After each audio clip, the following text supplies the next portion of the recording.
Rimuru and Iruma's Adventures in the Netherworld by MU1622, found on Wattpad, fanfiction.net, and Archive of Our Own. Chapter 10, The Misfit Class. Rimuru Point of View. Over breakfast, it is explained to me and Iruma that today, first-year students like us will be assigned our classes. Iruma's gone on and on about not wanting to stand out, so Sullivan pulled some strings to get him placed in the Misfit class. It's apparently full of all the troublemakers and oddballs. Their uniqueness will draw enough attention that Iruma wouldn't stand out among them. At least, that's his idea. I've been placed in this class too, along with Az and Clara. I don't really like being placed in the problem child posse, but I suppose a literal deity/demon lord like myself attending a demon school would be considered a misfit. The same goes for Iruma, him being a human and all. Just as I am about to finish my meal, Iruma asks me a question. Hey Rimuru, remember how you did something to the vending machine yesterday? You said you would give me more details later. Oh yeah, I did say that, didn't I? Well, don't flip out when I tell you. Don't worry, Rimuru. I already know how weird you and your abilities are, so I think I can handle it, Iruma says with his usual innocent smile. Did this brat seriously just call me weird to my face? I don't really like being called weird, but I guess I can see where you're coming from when you say that. So about the vending machine. I ate it, I explained bluntly. Ate it? Iruma asks, confused by my answer. Yep, I'm a slime, remember? Slimes can eat just about anything. That includes vending machines. I tell him a half-truth while wearing a big smile. Using Azathoth is kinda like eating, so it isn't a total lie. There's no way I'm going to explain to this kid that I have access to an infinite void that I can suck things into whenever I want. Iruma still looks very confused, so I decided to give him a little demonstration. Just keep your eyes on the rest of my food for a moment. Don't even blink or you might miss it. For dramatic effect, I hover my hand over the food before consuming it using my skill instead of my mouth. See? I just ate it, I say in a casual tone while pointing at my now empty plate. Wow! Iruma exclaims, still staring at my plate. Hey! Snap out of it! We need to get ready to leave for school! Yeah, you're right. Sorry! The two of us grab our stuff and head out the door. Once we're outside, we notice two familiar faces waiting for us on the other side of the mansion's gate. They're, of course, Az and Clara. Good morning, Riri and Iruma-chi! Clara yells to us, waving her arms excitedly. We are here to accompany you to school, masters, Az says with a small bow. Before I can even respond to their greetings, I hear a familiar voice come from behind me. Master, are you having someone else serve you while at that school? Do you believe him to be more worthy of being at your side than me? Diablo asks, glaring suspiciously at Az. Az is staring back at him with an equal level of disdain, probably not able to sense how dangerous of a situation he is in. I can already see the sparks flying between the two demons. Shit, I didn't want these two to run into each other. Why do I feel like I just caught cheating or something? No, Diablo, it isn't like that. Calm down. I don't need someone to serve me at Babel's. He just decided to do that on his own. You're helping me plenty by staying here at the mansion in case there's an emergency, I reassure him, trying to de-escalate the situation. I guess I should at least introduce them now that they've kinda met. All right, Diablo, this is Az and Clara. They're two students that I met at Babel's. I guess you can call them mine and Iruma's friends.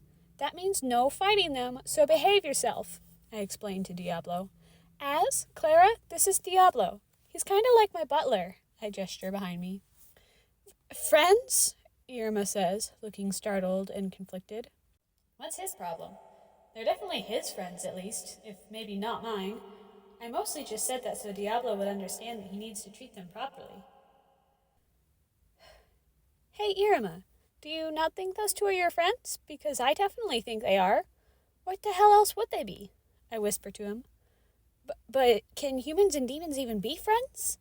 Is that okay? He whispers back. You moron, of course they can.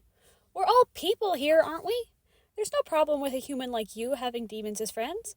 Plus, you have a freaking slime/demon lord for a sister, so this shouldn't bother you at all, I whisper back to him aggressively, feeling offended. I'm pissed off since that kind of thinking is a huge problem in my book. Back home in Tempest, it was a huge struggle to get most of the humans to trust monsters at all, let alone ally with us. Some groups came easier, but there was still a lot of trouble with others. Discrimination like this was the main problem behind the struggle, so I can't help but be bothered by similar lines of thinking. What are these friends you speak of, Master? Az inquires, looking puzzled. Yeah, tell us! Are they something I can eat? Clara asks excitedly. Wait, what? It is likely that the concept of friendship does not exist in the Netherworld, Master. Seriously? That's pretty weird. I guess someone will have to explain it to them then. Hey, Iruma, explain to these two what friends are. I tell Iruma to do my dirty work for me. It's only fair that he takes care of that since he got me all worked up a moment ago. Okay, Rimuru. Friends are people who you like spending time with and are very important to you. So that would make both of you my friends, I think, Iruma explains hesitantly to the two demons. He looks pretty uncomfortable and embarrassed about doing this, which I think is a worthy punishment for him. Before we leave for school, I decide to give Diablo a bit of info using thought communication. I need to let you know that I discovered a suspicious person at Babel's, but I'm gathering intel on him myself. I may need you to spy on him for me later, but just stay here on standby for now. Yes, of course, my lord, Diablo says quietly with a polite bow. With everything taken care of, I start to make the horrendously long trek to Babel's on foot with Iruma, Az, and Clara. I feel bad for the two demons because they probably don't like having to walk either. Masters, why don't you fly to school? Az asks. What the hell? Was he reading my mind or something? The individual, Alice Asmodeus, does not possess mind-reading abilities. I was joking, Ciel. Of course he doesn't. Thanks, though. Irma looks very uncomfortable with the question, so I decide to answer for him. Since I'm being inconvenienced greatly by him, I decide to have a bit of fun at his expense. I want to fly to school, but we have to walk because of him, I say, pointing at Irma. Irma looks at me like I just sentenced him to death or something. Rimuru, how could... Irma sputters, shocked and scared by what I just said. I cut him off. He doesn't like to fly because he's a little wuss who's afraid of heights, I say with a sinister grin and chuckle. Master Irma is afraid of heights? Az asks me, looking surprised. I nod at him. I am not a wuss. I just... Irma protests, but I cut him off again. Yes, you are. What else would you call a demon who's afraid of heights? I taunt him, still laughing. I don't fly because... He desperately tries to come up with another excuse, but fails in the end and gives up. Master, that was quite mean. I know, but because of him I have to do all this horrible walking. That is not the boy's fault, though, you know. You should apologize to him for humiliating him in front of his friends. Fine. Yes, I can pretend I was joking. Okay, I was just kidding. Irma just likes walking for some reason. He isn't actually afraid of heights. Oh, that makes much more sense, Az exclaims. Yeah, Irma Chi isn't scared of anything, Clara yells excitedly. I wouldn't say that, Irma mutters to himself. After what feels like an eternity of walking, the four of us arrive at Babel's. With help from Ciel, I guide us to the Misfit homeroom. If it weren't for the fact that Ciel is pretty much never wrong, I would think we were going the wrong way. The direction led us into a cave and down a steep set of stone stairs. The walls of the place were covered in graffiti, and we passed a large pile of garbage halfway down. When we arrive at the door to the classroom, let's just say I wasn't impressed at all. The thing was so beat up that I would probably give you a splinter from just looking at it. What an unsightly door. This is no place for my masters to learn, Az complains. It's so old! I want to knock it down, Clara says. Stop! Do not vandalize school property, Valak, Az yells at Clara before I can. Master, I have detected a trap set to activate when this door is open. A trap, huh? I'm guessing it's no threat I can't handle. What kind of trap? Correct. Your universal barrier will easily deflect it. Also, wouldn't telling you the type of trap take the fun out of it, Master? Yeah, that would take the fun out of the surprise. Apply a barrier to those three also so they don't get hurt by it when we enter. Understood, Master. Guys, I have a bad feeling about this, so stay on your toes, I tell the trio following me. Uh, sure, Iruma responds. Of course, Master, says Az. Clara doesn't say anything, but seems excited by the possible danger, literally bouncing up and down and giggling to herself. We enter the classroom with Az and Clara following closely behind us. As soon as we step through the door, dozens of weapons are launched in our direction by some sort of contraption. Not knowing he's protected by my barrier, Iruma desperately but successfully dodges every attack from the trap. I use a mix of dodging and grabbing the weapons mid-air in order to neutralize the threat. What the hell was that about? I ask the students already in the classroom, irritated despite being aware of the trap before entering.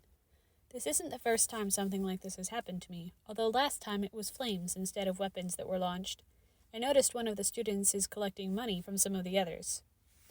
Were they placing bets on the results of the trap? That's pretty sadistic, but that should be expected from demons, I guess.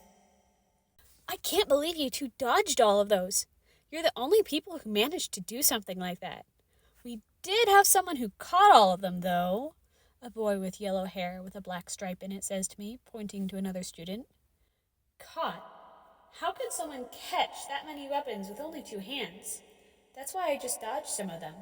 I might be able to pull it off somehow, but nobody normal could manage that. I look over and see an extremely tall, like twice my height tall, and muscular boy with spiky blonde hair. He's practically shirtless for some reason. I guess he's allowed with the custom uniform policy. I heard that a student assaulted a teacher on the day of the entrance ceremony, and based on people's descriptions, I'm pretty sure it was this guy. Oh, wait, I'm glossing over the most important part. He has tons of weapons sticking out of different parts of his body. So that's what he meant by caught. Why didn't he just dodge? That can't feel good, having all of those sticking out of him like that. Dodging would be an act of a coward. I, Sabnock Sabro, the one most worthy to become the future Demon King, would never do such a thing, unlike you and your sister, he says in an overconfident voice, getting right up in Iruma's face. Az forces himself in between them, trying to protect Iruma. I decide to sit back and watch the show, unless it starts to get violent. That's enough from you, Sabnock, Az interrupts. Well, if it isn't the head of the class, Alas Asmodeus. I heard that you summoned a Gorgon snake as your familiar, Sabnock says tauntingly.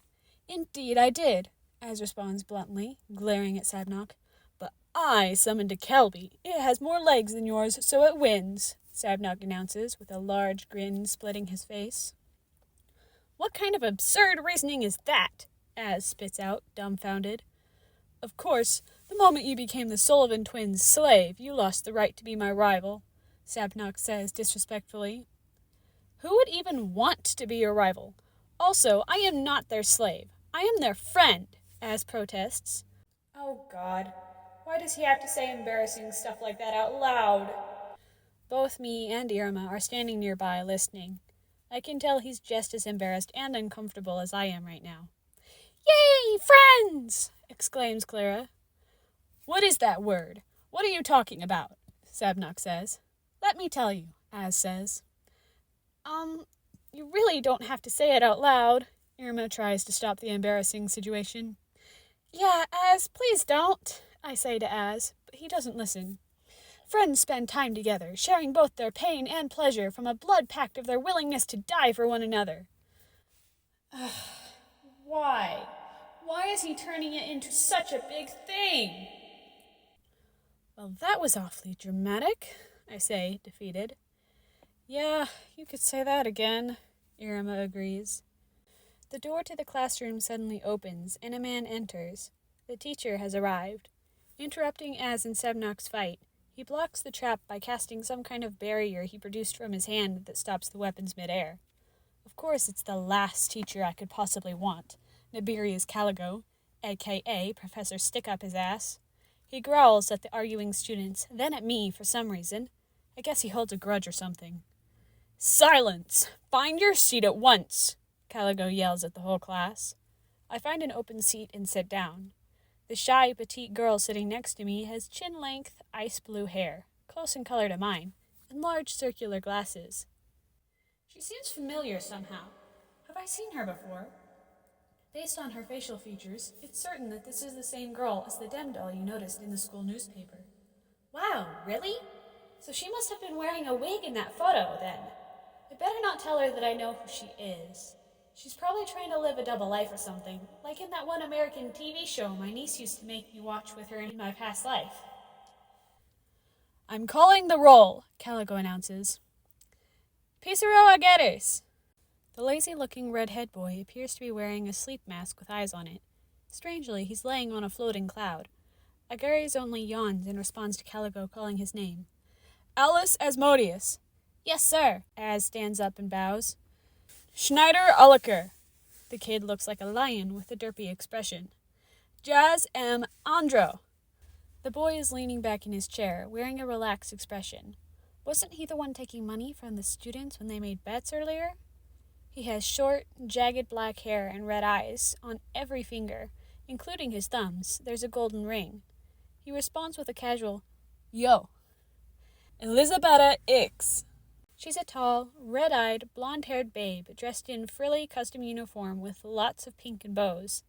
Here, she says with a smile. Clara Valek. I'm here, Iggy-sensei, she responds cheerfully, waving both arms in the air. Stop calling me that, Calico says to her in a flat but irritated tone. Kamui came. Are you not here, Kamui came? Here. It took him a few moments to respond, probably because he was distracted by the girl sitting in front of him. This kid is more beast-like, resembling an owl and having wings for arms. From what I can tell, he seems like a perv since he won't stop giving Elisabetta looks. He seems thrilled to be sitting right behind her, not even able to sit still. Goemon Garp. The boy is covered head to toe in white hair, to the point where I can't even see his eyes. He is also carrying a katana. I am here, he responds. Carolee Croquel. Here, whispers the shy girl next to me, barely even able to get a word out. How is this girl a celebrity? She seems too timid for that. Are you sure, CL? Yes, I am certain. A possible reason is that she is only confident when wearing her celebrity disguise, essentially playing a different person. Yeah, maybe. Lead Shax. The boy with yellow hair with a black stripe from earlier is playing on a portable video game console of some sort, half ignoring the teacher. Yeah, here I am, he says quickly so that he can go back to focusing on his game. Sabro Sabnok. Indeed, he responds confidently. Soy person. The quiet boy with pale lavender hair doesn't respond and just continues to look out the window. Nobody else even looks at him. Calico responds to his silence with a humph. Why is everyone acting like he isn't here? He appears to be hiding his presence to some extent. You are not affected due to your enhanced senses. So nobody else can see him then. I wonder if his hiding is intentional or not. Iruma Suzuki. Before Iruma can finish responding, he is interrupted. Now, let us begin class. Hey, what about me? Hey, Professor, you didn't call my name. I'm here too, I say, raising my hand. Yes, unfortunately you are, Rimuru, Calico says to me coldly. Excuse me? That was rude and uncalled for. Sheesh. We could crush him. I can tell you're mad, Ciel, but we can't let him make us lose our composure in front of everyone. If we do, he wins. He's obviously trying to make me do something that gives him a reason to punish me. Yes, Master. All of you idiotic troublemakers, outside, now. We're going to determine your ranks, Calico announces. On the way to the door, I approach Calico. Didn't Sullivan tell you not to get on my bad side? I guess you didn't listen to him based on what you just tried to do. If you want to make my life harder, then I'll return the favor. I use telepathy to threaten him, smiling at him while doing so.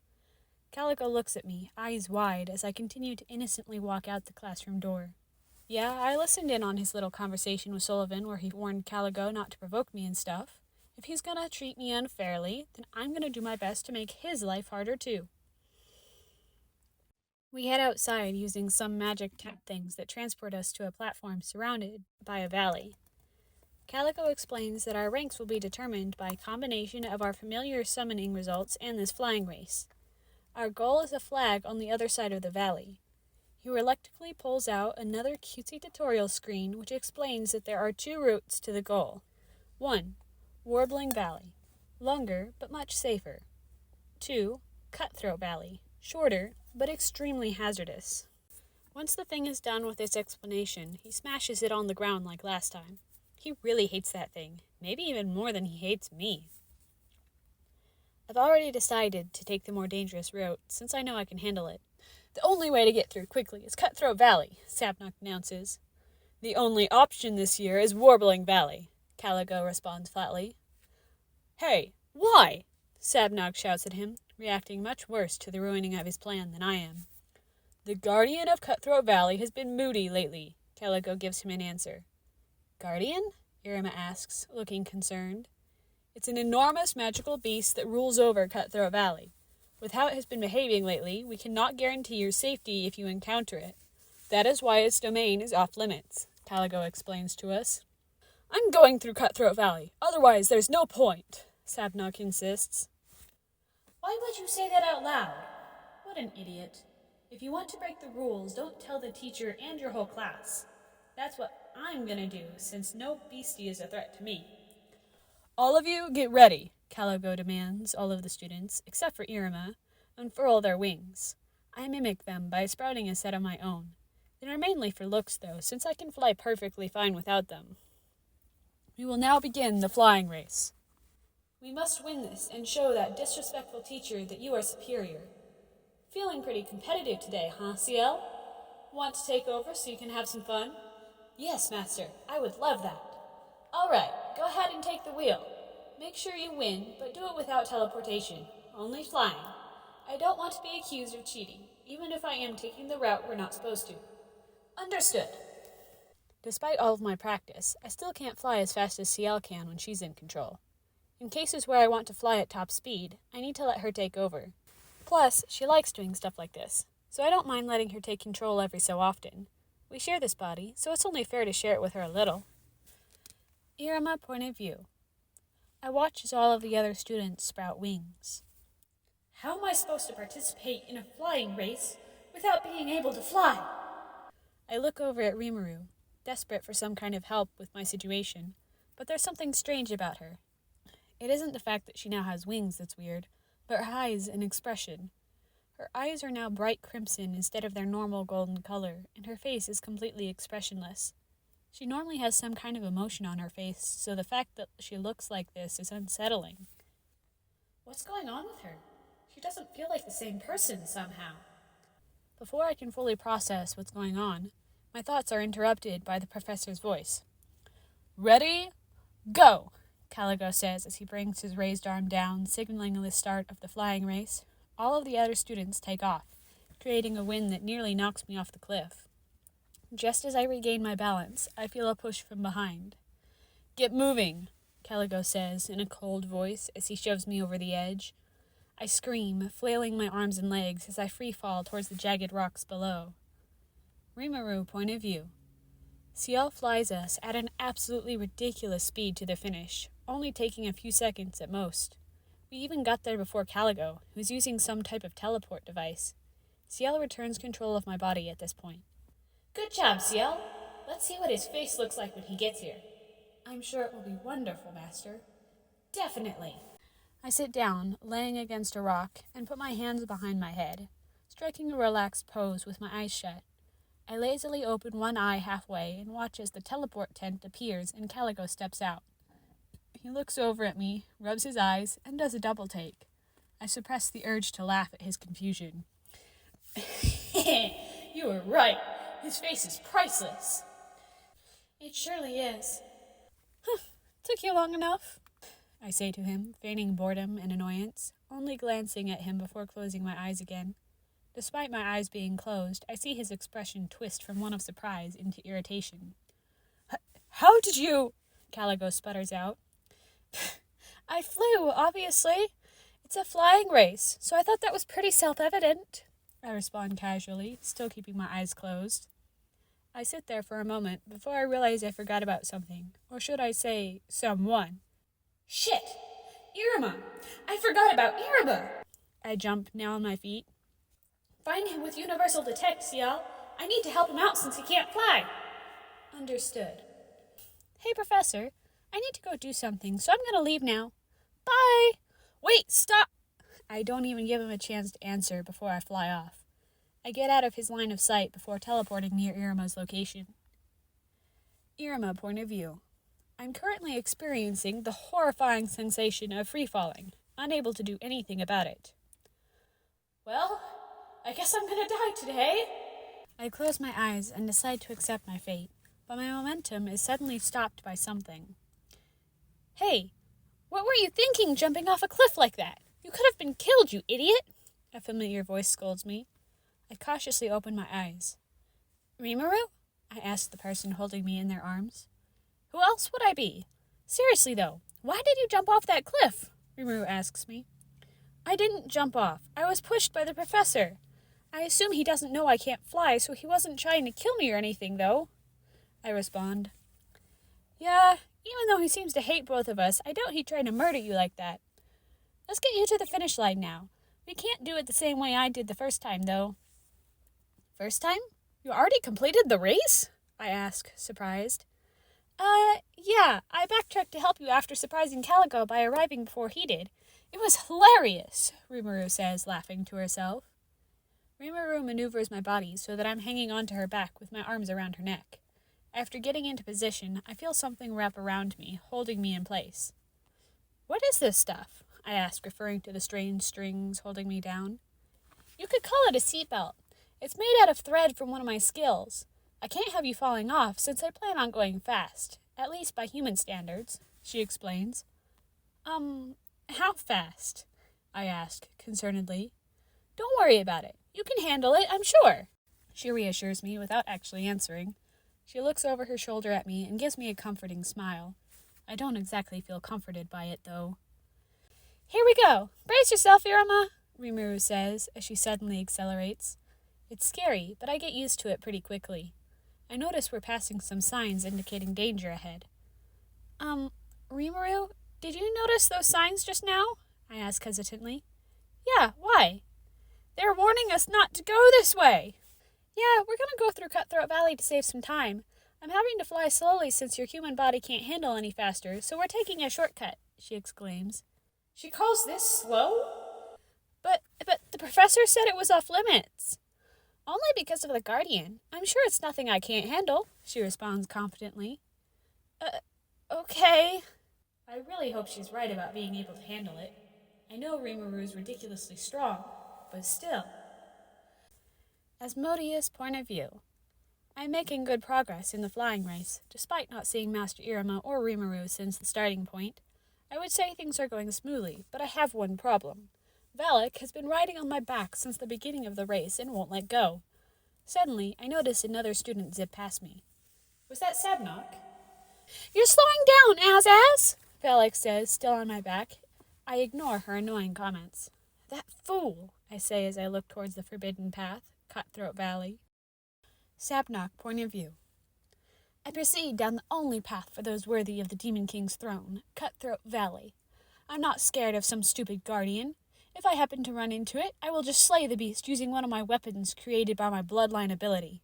There is no way some animal is any match for the great Sabro Sabnock. The wind is intense, but this is just one of the trials I must overcome to become Demon King. This is how it should be. Rimuru point of view.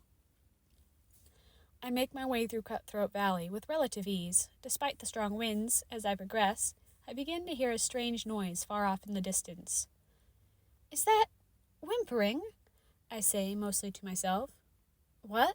Iruma asks. I hear something strange, almost like crying or whimpering, I explain. What should we do? What do you mean? Should we go and check it out? Maybe help if it's hurt? Iruma asks, with a worried look. I want to, but this detour will affect your score. Are you okay with that? I ask him. Yeah, let's go, Iruma insists. I begin to fly in the direction of the strange sound, slightly off course to our destination. We soon arrive at the source of the sound, a large bird-like monster with 4 legs sitting in a giant nest. I wonder why it's crying, Iruma says. I look a bit closer at the beast and realize it has a large gash on one of its legs. Look at its leg, it's injured. We need to help it, Iruma insists. Before I can stop him, he finds a sharp rock on the ground nearby and slices his own hand with it. "What are you doing?" I ask. "Just watch." "Don't interfere, Master. Not unless the boy seems to be in imminent danger. I do not feel any hostile intent from the beast."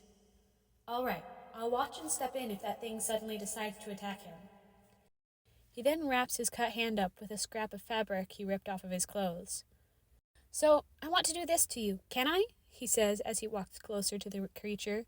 He looks scared, but is overcoming that fear in order to help it. Surprisingly, the beast seems to understand and extends his leg out to him. Before Iruma can begin to treat the monster's wound, though, a drop of his own blood falls in the cut. The gash quickly begins to close once the blood comes into contact with it. "So this kid's blood acted like a healing potion for a monster?" "Master, based on some of the data I absorbed from the books in the library, I believe human blood has healing properties for Netherworld residents, demons and beasts alike." "How strange." Iruma's staring at where the wound once was in total shock, obviously not understanding what just happened. I decided to share the knowledge Ciel had just given me with him. "Seems like human blood has healing properties here in the Netherworld. Better keep that a secret, though. You wouldn't want someone draining you dry to get their hands on it." "Rimuru, don't joke about stuff like that." "Yeah, sorry. All jokes aside, though, I'm serious when I say you can't let other people learn about this. It will put you in even more danger," I say, putting one hand on his shoulder and staring him in the eyes with a serious look. I want to make sure he understands the gravity of what could happen if word gets out about this. "I understand that. I won't let anyone else know, I promise," he says as he looks away from my intense gaze. "Oh, by the way, you didn't need to do any of that for the bird thing. I have potions and healing magic that could have taken care of that cut." I casually let out the fact that his actions just now were technically pointless. "Why didn't you say that before?" he protests. "You were on a roll, and I didn't want to stop you. Here, let me heal that cut on your hand with some magic at least," I say as I take his hand in mine. A glow surrounds the area where the cut is. Both of our faces are lit up by the faint light emitting from the healing spell. I look up while healing him and notice that his face is bright red and he is staring right at mine. "Seriously? This shit again?" "Iruma, remember what I said about making that look at me? You need to calm down. You look like a tomato right now," I complain. But first you touch my shoulder, and then my hand," he whimpers. "I was just trying to get an important point across and then healing your hand. Don't turn it into something else," I say dismissively. After I finish healing him, I hear a familiar voice yelling somewhere nearby. "Great! Sabnok is here in Cutthroat Valley." "How do you know that, Rimuru?" "I can hear him fighting something. Probably something more than he can handle. I better go help that idiot. You should stay here with your new bird friend." I point towards the large monster rubbing up against Iruma, obviously pleased that he healed it. "No, I should come with you." "Fine. I don't feel like arguing with you right now. Let's hurry." The bird beast starts squawking like it's trying to say something. Maybe it wants to help. It scoops up Iruma, putting him on its back before pointing with one of its front legs in the direction Sabnok is in. "What?" Iruma yelped as the beast threw him onto its back. "It seems like your new friend wants to help. We better get going." I take off and start flying in Sabnok's direction, the bird monster carrying Iruma following close behind. I'm kinda happy I don't need to carry Iruma right now. It may not be hard, but it isn't enjoyable either. Our destination ends up being a sheer cliff surrounded by a pool of lava. Sabnok is facing off against a gigantic, furry black beast. It seems he can't even put a scratch on the thing, and is having his ass handed to him. Sabnok point of view. "This was a mistake." I am currently facing off against the Guardian of Cutthroat Valley, and there is no chance I can win. Every weapon I have created during this battle has done absolutely nothing to the beast. My wings have been torn up bad enough that I can't even escape either. I believed I was the strongest, destined for greatness, but it seems my journey will come to an end before I reach my goal. My goal is to be the coolest thing a demon can be, the Demon King. Just as I am about to resign myself to fate, two figures suddenly appear between me and the Guardian, the Sullivan twins. "Sabnok!" the boy Iruma calls out. "What are you two doing?" I yell at the two blue-haired students standing in front of me. "Saving your sorry ass. What else?" the female twin, Rimuru yells at me as she blocks the claws of the guardian with a golden katana. Suddenly, the guardian stops its attacks. Seriously, what are you doing here? I ask them. Rimuru heard you fighting, so we came to help, Iruma responds. I look over and see a bird-like beast talking to the guardian. Could that be the guardian of Cutthroat Valley's child? I ask. Guardian? So this is the guardian of Cutthroat Valley? Iruma asks. I look over at the guardian and notice it is not paying any attention to us, fully focused on the smaller creature it is talking to. This is my chance. I must attack while it is distracted. Guardian! Iruma calls out to the beast. Your baby's foot is all better now. You must have been upset because your child was hurt. I pick up a broadsword I made earlier off the ground, readying myself to attack the distracted beast. Rimuru gives me a sharp look as if saying, don't even think about it. I swear that I see a dark aura emanating from the girl. Don't worry, we won't do anything, Iruma says. Iruma then turns to me, with a much softer expression on his face. Right? He says softly. Put it down. But, I protest. Quickly, he says, while smiling at me. You heard him. Drop it. Now! Rimuru scolds me, the dark aura growing in intensity. I drop the broadsword, letting it fall to the ground with a clatter. I lost all the will to fight in the face of that girl's aura. She nods at me and sheaths her katana. The darkness that surrounded her a moment ago nowhere to be seen. All three of us put our hands in the air to let the guardian know that we won't take any more action against it. I watch in shock as the giant beast lowers its head. The guardian is bowing? I say, staring at it. Oh no, you're too kind, Iruma says with a giggle, bowing back. Yeah, you don't need to bow to us. We wanted to help. It's no problem, Rimuru says, now acting much more friendly. So these are the infamous Sullivan twins. What unbelievable demons! Rimuru's demeanor changes back to irritated as she turns around and approaches me. So, I need to ask, why the hell did you think you could take this huge thing on? You would have died if we didn't show up, Rimuru asks scoldingly. I don't know. I was foolish, I respond sheepishly, regretting my actions. That's for sure. You need to use your brain more. If you ever want to reach your goal, you can't go around picking fights you can't win. If you die first, you have no chance at becoming the Demon King. I understand. Good. Think about my words next time you are about to do something stupid, okay? She says. I nod in response. Rimuru point of view.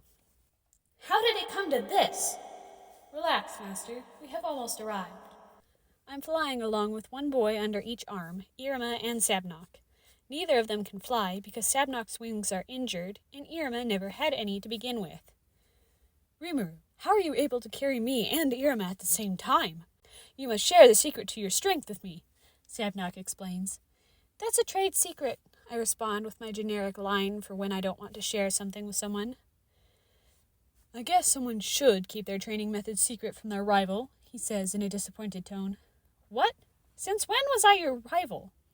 Since now. I have deemed the two of you worthy to be my rivals. From this moment onward, we must compete for the Demon King's throne. I don't need another throne, I say under my breath. Another throne? What do you mean by another? Sabnok asks. Shit, I guess I said that too loudly. You must be more careful, Master. What? I ask, playing dumb. You said something about another throne. Do you already have some kind of royal position elsewhere?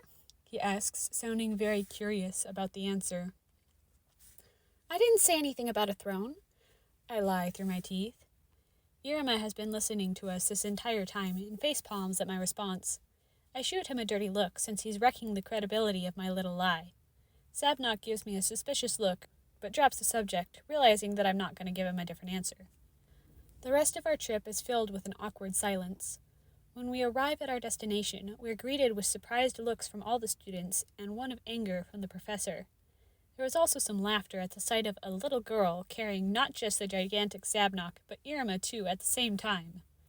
Where have you insolent fools been? And how dare you run off without permission, Rimuru? Oh boy, he's pissed. Apparently we got here a lot later than the rest.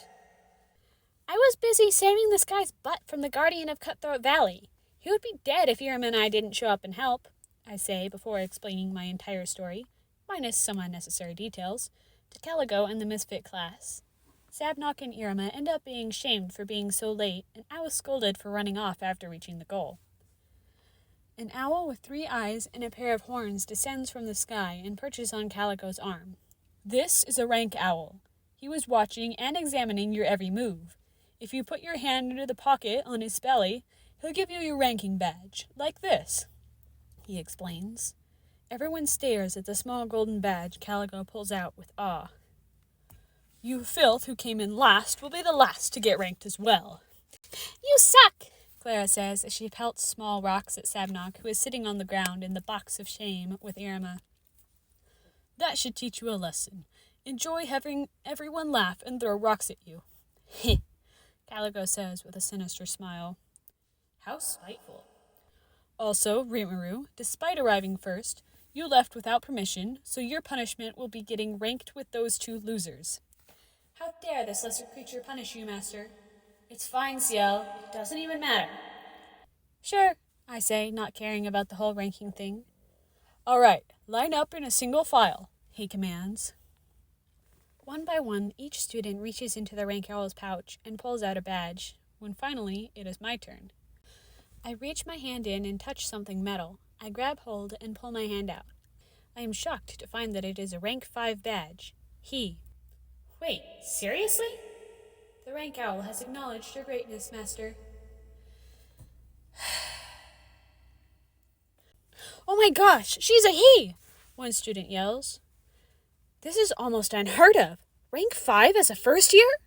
Another exclaims. I can see Caligo fuming off to the side, probably pissed that his least favorite student got such a high rank. Now it's Iruma's turn, so I watch him as he steps up to the rank owl. He pauses for a moment before reaching into the pouch. Maybe he'll pull out something weird again, says Jazz. Like his familiar teach? Laughs Lead. The rank owl is solemn and true. Nothing can sway it. Not to mention, this rank owl hasn't even made a peep in a century. Caligo is interrupted by the rank owl letting out an ungodly screech. Huh? Hey, wait! Iruma yells as the owl begins to fly away. But I didn't even get my badge yet, he says, reaching out to the owl as it flies out of reach. Master Iruma, Az asks. Irumachi, what is that? Clara asks. I look at his right hand and notice a strange gold ring on his middle finger, the same hand he reached into the pouch with. There's an ominous aura emanating from it, but Iruma hasn't noticed yet. Don't tell me that's the golden sign of the Demon King? The Ring of Solomon? Ciel? Analysis reveals this is a gluttonous feeder ring. It can store magic power from the user, but sucks power away from anyone who comes near when it runs out of magic. You cannot remove it once it is put on. So the kid's stuck with it then. It also appears to be inhabited by some kind of strange presence, which is not normal for this type of magical device. Presence? A spirit or a soul of some sort. It is too degraded to identify. We'll need to keep a close eye on this thing. It might be dangerous. Just as I was thinking about the potential danger the ring poses, a billow of black smoke bursts from it. The smoke forms into a rough shape of a creature with a face and 2 arms, remaining attached to the ring by a string of smoke. Everyone backs away from him, terrified of the smoke creature. Iruma is about to ask his other students for help, since he just tried to remove the ring but couldn't, but they just back away, scared. He hasn't noticed the ominous smoke attached to his ring yet. Hello? He asks them with desperation. They're scared of the thing coming out of that ring, Iruma! I yell to him and point at the strange smoke. Huh? He looks over and finally notices it and screams. Iruma begins frantically waving his arm around, trying to shake off the smoke. Help me! He shrieks. Please, calm down, Master Iruma, Az pleads with him. Nope! Iruma yells, still flailing his arm wildly. No, I must be wrong. The Ring of Solomon doesn't emit black smoke like that, Sabnock mutters. Wait, no, what is this? I don't want it! Iruma continues to panic. I don't want it! Get it off me, Professor! He yells as he runs toward Caligo. Stop waving that thing around, Caligo scolds. The black smoke creature begins to emit a loud screech, making everyone have to cover their ears. Everyone except for myself, and Iruma too, for some odd reason. He doesn't seem affected by the noise. What the hell? It's like a dying scream, Lead says, now curled up on the ground in pain from the noise. Are you all okay? Iruma asks in a panicked voice, looking around at all the students now on the ground in fetal positions. Why are you two okay? Lead asks, pointing at me and Iruma. If you're okay, then make that thing shut up already, he yells at us. Should I help them? I am sure the situation will resolve itself momentarily, Master. You do not need to intervene. Iruma makes a feeble attempt at making the thing stop screaming, but it doesn't help. Clara then decides singing a lullaby would help somehow. Surprisingly, it works, but everyone found her singing worse than the screaming and urges her to stop. All right, leave this to me, Sabnok announces, approaching Iruma and the smoke monster. Wait, it might be dangerous, Iruma warns him. Fear not, my rival. This is but a simple task for the one destined to become, he says before being interrupted by the creature touching him. After the smoke creature makes contact, Sabnok immediately passes out. Sabnok! Iruma cries out. Is he okay? He's not looking so hot right now. He will be fine. Sabnok Sabro has had most of his magic drained by the gluttonous feeder ring. This smoke creature appears to be some sort of manifestation of its power-absorbing function. So, kinda like when I passed out after naming monsters? Similar, but much less dangerous. He should recover in a moment since his magic is not essential to sustain his life like it is for my master. Master Iruma, leave this to me, Az reassures Iruma. He also faints upon contact with the creature. Are you all right? Iruma asks. I'm perfectly fine, Master Iruma, Az says, barely able to sit up. It seems that some of my magic has been sucked away, but fear not. I barely even felt Az says before the creature bites him, making him almost vomit. Do you think you can stand? I ask Az, reaching my hand out to him. Yes, thanks, Master Rimuru, he responds as I help him to his feet. He seems a bit wobbly, but I think he will be fine. Oh, hey, Iruma, let me get a closer look, Caligo says, now standing directly behind Iruma with his hand on the boy's shoulder. After a moment, Caligo gets a scared look on his face and backs away. Professor? Are you okay? Iruma asks. This must be taken care of immediately, Caligo says in a stern voice, raising one finger in the air, lowering it toward Iruma. I notice a relatively large amount of magic is building up in his fingertip. Hostile intent detected from Nibiria's Caligo. The target of his hostility is Iruma Suzuki. In the blink of an eye, I sprint over, shove Caligo to the ground, and put myself in between him and Iruma. Iruma looks dumbfounded because I just attacked the teacher, but that doesn't matter right now. How dare you? Caligo sputters from the ground in front of me. How dare you? I know that you are about to do something to harm my brother, I yell at him. Just after stopping Caligo's attack, Sullivan shows up out of seemingly nowhere and scolds him. Hey now, you know that's not allowed, Sullivan says playfully at Caligo. Grandpa! Iruma exclaims. Hi, your grandpa's here, he says, waving at both me and Iruma. Thank you for stepping in and protecting your brother, Rimuru. No problem, Grandpa. That's what I'm here for, right? I say with a discreet wink, and Sullivan nods. He then turns back to Caligo, who's back on his feet and brushing the dust off his outfit from being shoved to the ground. Bad, Caligo. You were about to blow off Iruma's arm, weren't you? Sullivan chastises him. Huh? Iruma is shocked to find out what kind of danger he was just in. Yeah, he was. Thankfully, I noticed he was about to attack him with magic and intervened. I can't believe a teacher would try to do something like that to his student. I call out Caligo on his ridiculous behavior. He scowls at me in response. I believed that the other students were in danger. Caligo tries to justify his actions. While Sullivan continues to scold Caligo, I notice the smoke creature begin to reach out towards him. I decide to intervene since I know that I can handle a bit of magic drain. I hold my hand out and willingly let the thing bite me. I feel a sensation similar to when I name monsters, but this time it only uses a small fraction of my magic stores, so I barely even feel it. As my magic pours into it, the smoke creature balloons and then retreats into the gluttonous feeder ring. It's gone, Iruma says. Yeah, kind of. It went back into the ring, but might come back out if it gets too hungry again. I correct him. That's correct, Rimuru. We must keep it well fed so we don't have another accident, Sullivan says. He then explains to Iruma all the information about the ring that CL already figured out for me. Iruma definitely didn't look happy when he was told this thing is stuck on his finger for life. How does she still have so much magical power after letting it take so much? Az asks, leaning on Clara, since he's still having a hard time staying on his feet. I just smile at him, knowing that he'll never learn the truth. The class ends with a group photo taken by Sullivan. Him and his damn photos. Ugh. An unfortunate result of Iruma receiving the ring instead of a badge is that he cannot be ranked.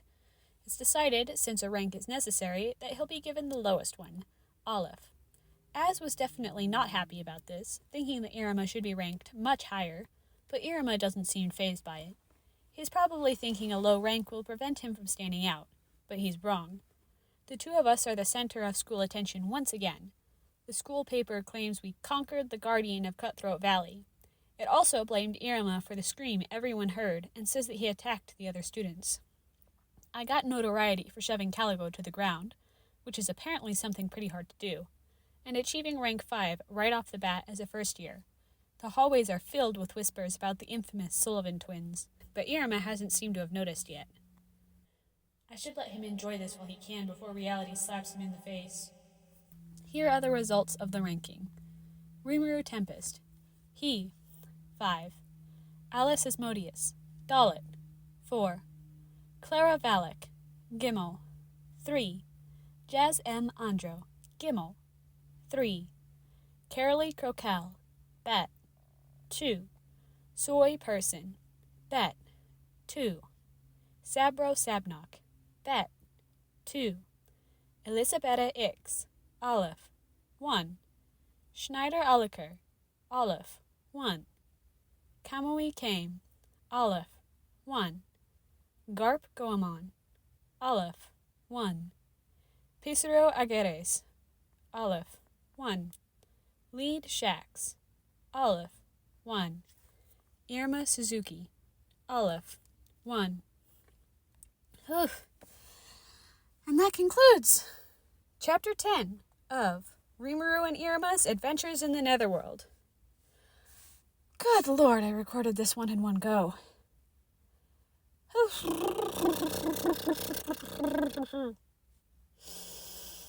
I am tired. Not like physically tired, just out of breath after all of that. Good Lord. I'm definitely, it might definitely be in my interest to not do that all in one go again, but since one of my classes I already did the final for, and I didn't need to attend it today like I normally do, I figured I'd take up about the hour of class time recording this instead, since I had the extra time to do so. So, yeah. This comes out on... When does this come out? I don't remember. I'm like 3 weeks ahead at this point. Hang on. I gotta check what I have scheduled. Let's see. The one I just finished uploading comes out on the 18th, which is a Wednesday. So this one comes out on Saturday. Oh, so the next one's coming out on Christmas. Oh, nice. Okay. Anyways, you have a wonderful Christmas week then, my munchkins, and I will see you on Christmas Day. I probably won't be doing anything overly special with that recording, but obviously I'll wish a Merry Christmas at the end in my outro. And yeah, y'all have a wonderful week. Bye-bye.